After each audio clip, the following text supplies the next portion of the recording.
Hello and welcome to Stampscaping 101. I'm going to take a little bit of a different approach with this scene card that I've taken in the past, and we're going to isolate coloring, intensity, amount of coloring used, and the kind of about the different incarnations a card might go through with this kind of extreme type of layering of ink that I typically do with dye-based inks on either glossy or kind of a silk-coated cardstock, okay? When I'm going for color scenes, I don't always do that in dye-based inks. I might use other types of media, colored pencils, I might do foils, etc., okay? But with dye-based inks, what I typically go for are layered, saturated, nicely deep and rich vibrancy end results, okay? But in doing so, I can often kind of achieve kind of a muddy, kind of murky result during that process. I kind of take it a little bit too far, to very, way too far. And I'll show you what how I remedy that, okay? But I see that as part of the process to kind of take things a little bit too far, because then when I do that, I'll know that I achieved kind of the highest resolution of that intensity, vibrancy, etc. with the given colors that I'm working with.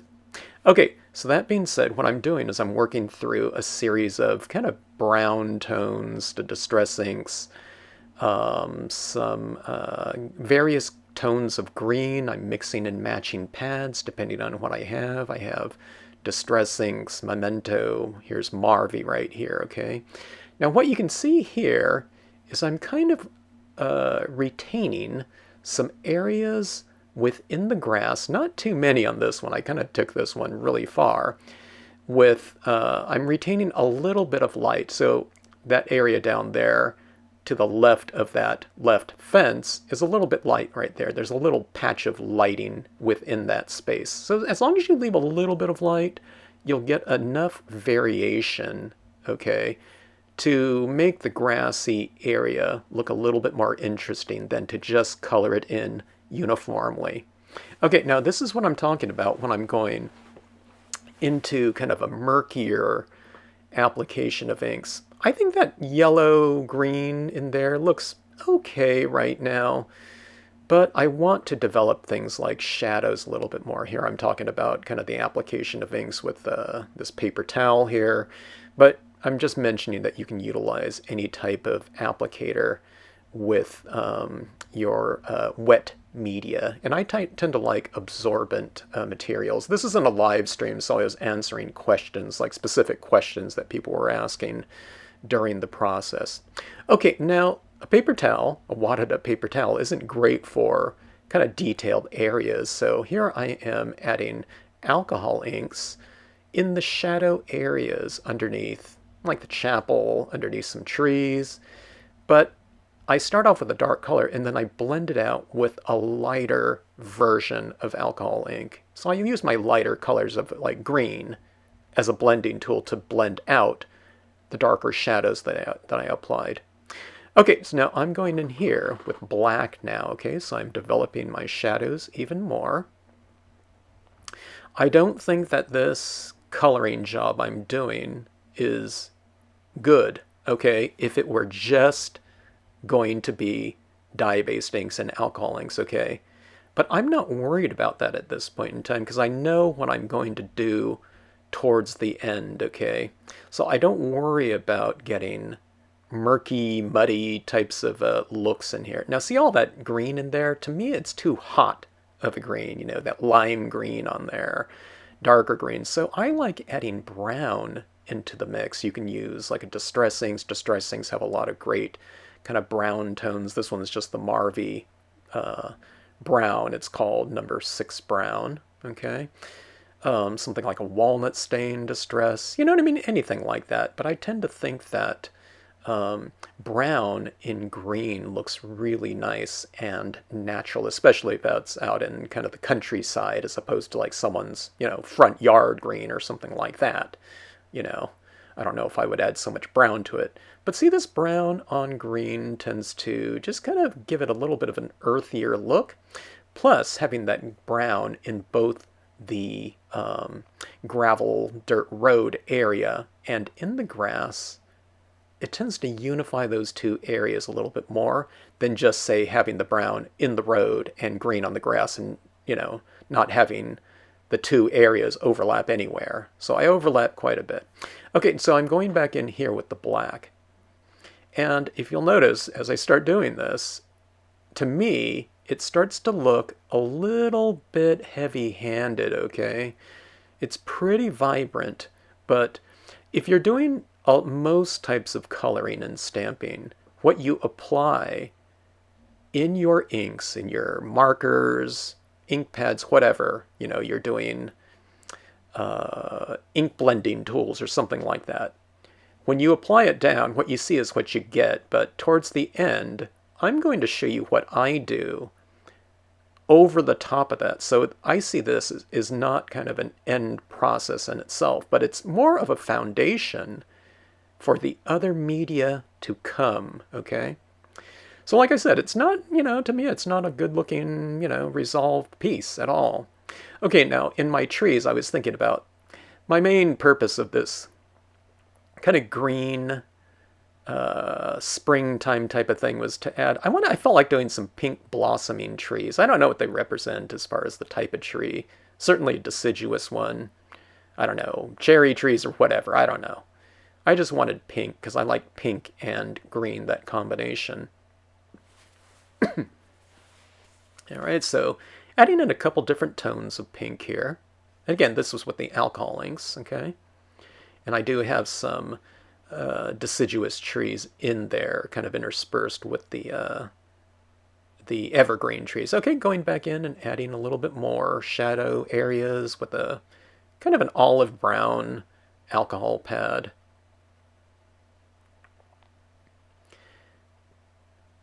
Kind of deciding on what I want to do here. Again, I don't think this looks good, okay? Now, a lot of people, if they're not thinking about kind of the additional effects you can do on here, they might get discouraged. And, if I only had to apply inks, I would have done it a little bit differently on this one. I would have held back some. But I'm just going to show you that, even if you go really far with these tones, see how dark that, that grassy area is in the background? And here I'm adding kind of a darker tone of black, as shadows in my kind of gravelly road area to kind of anchor down that fence. I'm adding shadows around that chapel right there. Things are a little bit too dark, but I'm not worried about that, okay? I'd, kind of rather go a little bit overboard than to kind of always hold back and to have an anemic looking scene. Plus, I can control all of that color with the white pigment ink that I'll do later. Okay, so look at that. Everything's a little bit murky. Here I'm adding some color to my chapel. The chapel I want to be kind of represent white, so I'm just adding in some lighter tones in the shadow areas in there with very light toned alcohol inks, okay? I mean, you can barely see what I'm doing here because it's a very, very light tone, but it doesn't look so anemic now, just putting that light tone in there, okay? I think I used blues, a little bit of brown, something like that. I don't know, I blended in a lot of different colors because, those alcohol pens come in all kinds of, a vast range of values of every given color. Some of the colors almost look, they look like a blender pen, they're so pale. Okay, so that is that. We have kind of a muddy looking application of inks in here, okay? So I'm going to show you what I start to do in here to bring an element of crisp textures back into the scene. These right here are paint pens, not alcohol, but acrylic paint pens, okay? Now these look completely out of place right now, okay? They don't look like they belong. This mark does not belong in this scene at all. Okay, these colored dots like that. It looks kind of, weird. Here I'm adding in these purple ones in here. Remember, I colored those trees in the background with kind of pink tone alcohol pens. Now I'm going over them with kind of pink and violet paint pens. These are fairly opaque. They're not exactly opaque, but opaque enough. But see how those little dots in there, I should zoom in here or something like that. But they stand out from a textural standpoint, okay? Because they're not on anything else in the scene. But I'll add that same texture in the grass, okay? So in the grass, because the grass is green, I'm using the green acrylic paint pens, okay? And I'm just adding some textures. I'm kind of clustering it in various areas. That green that I just used was kind of the same value as the green that has been applied with the dye-based inks. But now you see how this lighter green really stands out in that darker grassy area. Okay, now this is kind of a beige color right here. And I'm adding that into that, brown-toned, gravel road. And I'm using this again. This is kind of lightening up some of those trees. It's giving them a little bit more kind of shimmer by adding in a lighter tone. Now I'm going in this with beige into my grassy area. See how that kind of grass starts to come alive a little bit? I don't know what it represents. Just kind of highlights. It could be, I don't know, some white wildflowers down there. Now I'm going in with, I don't always do this, but I'm going in with my 7mm paint pen. This one's a white, so it's really standing out because it's so light. But look at that kind of lively area in my grassy area, and I'm adding it in the lighter areas, okay? So I add light into light. I'm not adding these little white dots in those darkest of areas, like, say, underneath the trees and the shadows. Now, here we are kind of highlighting these fence posts and rungs right there. See how that really makes those look a little bit more three-dimensional. But look how all those little crisp little dots and highlights, they're just so fun to add into the scene. They looked completely out of place when they were just kind of an isolated version of it. But now when you add these little highlights throughout the piece, and here I am kind of highlighting my tree trunks in there, and some of the, the branches within the trees, I guess you can say. And look how it kind of brings those to life a little bit too. It looks a little bit out of place still, so I'll show you how I remedy that. So you can say that when I'm done with these paint pens is we've reintroduced lighter kind of touches within that murky, kind of muddy, but rich application of dye-based inks and alcohol inks, okay? So we're bringing in an element of light and kind of a sharpness to those areas, okay? But there's a lot of contrast in there in terms of texture. It's almost a little bit distracting, all these little dots like that, okay? I think it looks okay here. I mean, it certainly looks better with those paint pens. But what really brings it together is this next step in terms of, not this step right here. I forgot I colored in a little bit of the sky with blue here. I think I might have used, I can't remember now, I might have used 2 tones of blue in the background. I'm kind of hitting it from the left and right side. I'm not filling in the whole area. I just want a little bit of tone back in there. A little bit of a hue change. That little kind of sky blue area up there. I'm adding a little bit of that blue down in that road too. I thought that road was a little bit too stark. And sometimes if you have a real stark area of white in there, if you have a blue sky, try a little bit of that white down in that space, and it'll be very subtle, but even that little tinge of blue in that brown really works. Okay, so I'm going with a little bit of a warmer, darker blue here. That's a Caribbean blue. Yeah, so we filled in that area in the sky there. I think that blue looks pretty good up there. It would have been fine with the white too, but Okay, now here's the thing. I've left a little bit of that white kind of in the mid left area of the scene. Now here I'm taking a white pigment ink, okay, applying it on a cotton ball and blotting it off a little bit, okay? Because I want to use this as kind of a dry brush application, dry applicator version of that ink, okay? So the spirit of it, think about adding this into your scene. Think about it like adding kind of like white powder into the scene more than a white wet ink. That's the spirit that you want to add that in, because you don't want to add big blobs of that white pigment ink. And this is where everything really comes together for me, okay? All right, now where do you add this in there? I bring it in, various areas. I don't put it over everything. Like, say, on that tree, kind of next to that light source, I have it on a little bit of the tree, right? Now here's this chapel. I kind of put that fog kind of at the, low-lying fog against the ground. So you can see it's, right at the base of the chapel, but I'm not over the whole thing.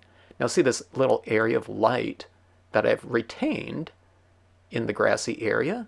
I'm putting that little bit of kind of fog in that light area. So just like the white paint, the lighter paint pens, the colored paint pens on darker areas, I'm applying that same type of lighting, but this time not in a crisp dot, with each acrylic paint pen application, but a white kind of more foggy, medium texture lighting, whatever you want to call it. It's all of those with this white pigment ink, okay?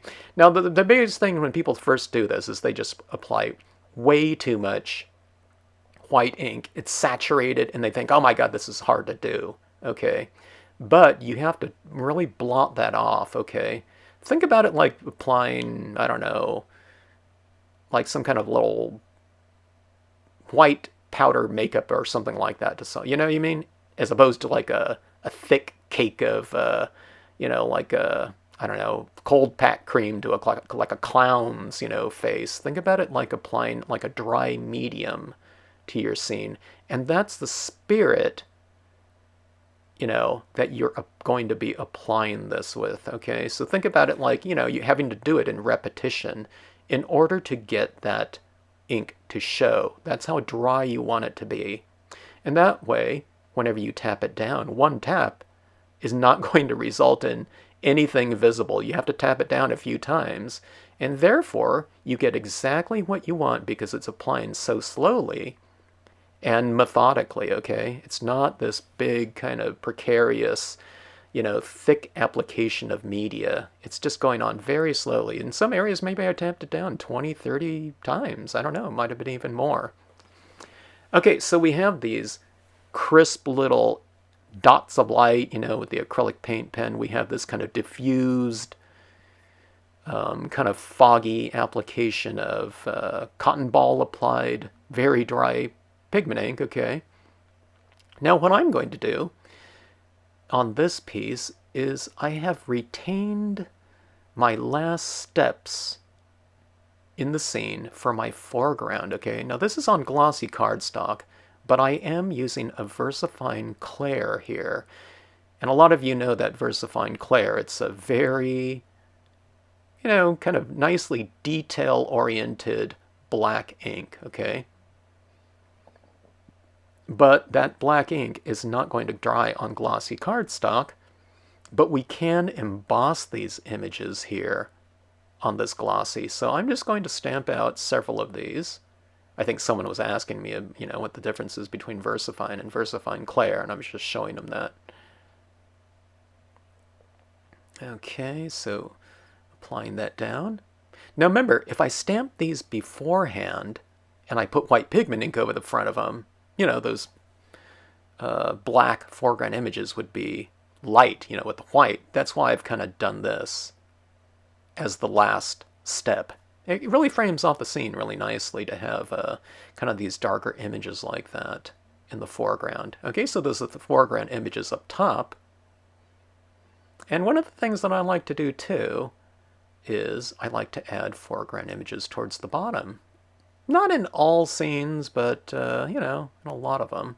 Okay, so these are some reeds large here.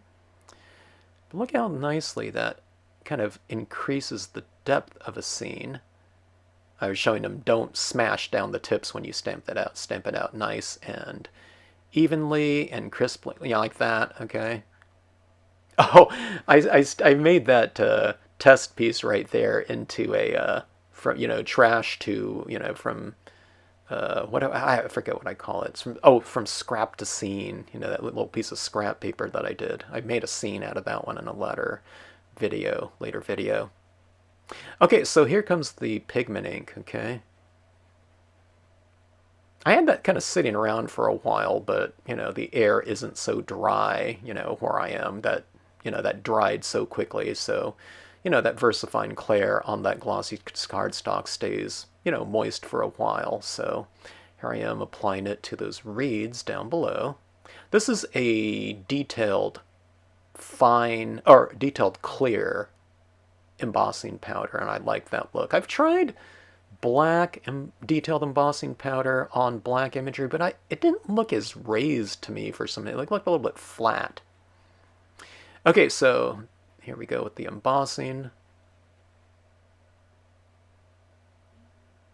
So see this crisp, dark imagery like this. I don't always emboss. I just started embossing like, I don't know. I don't even know if it's been a month. I mean, ever. You know, I didn't used to emboss at all. But look how that crisp imagery now kind of contrasts against, you know, that kind of cloudy, billowy, soft look of that pigment ink. Isn't that a nice contrasting look? And that is the scene for you. So, you know, during the process, you might call it, I've heard someone call it, you know, some of the scenes where you're doing that degree of coloring, it kind of goes through an ugly period. And I wouldn't disagree. But in the end result, when you add in these other types of touches like that, it can really bring it around. And now we have these nice, deeply saturated areas, but it doesn't look like muddy or anything like that. Okay, now here I am going back and adding in a little bit of a crisper, you know, white details over the top of it. So you can, you know, just keep doing these different types of applications. Didn't put enough white somewhere with the pigment ink? Go ahead and do it now. But, you know, there's not a process of no return, especially in scenic stamping. Okay, so thanks so much for watching this video. Hope it came in handy and hope you enjoyed the video.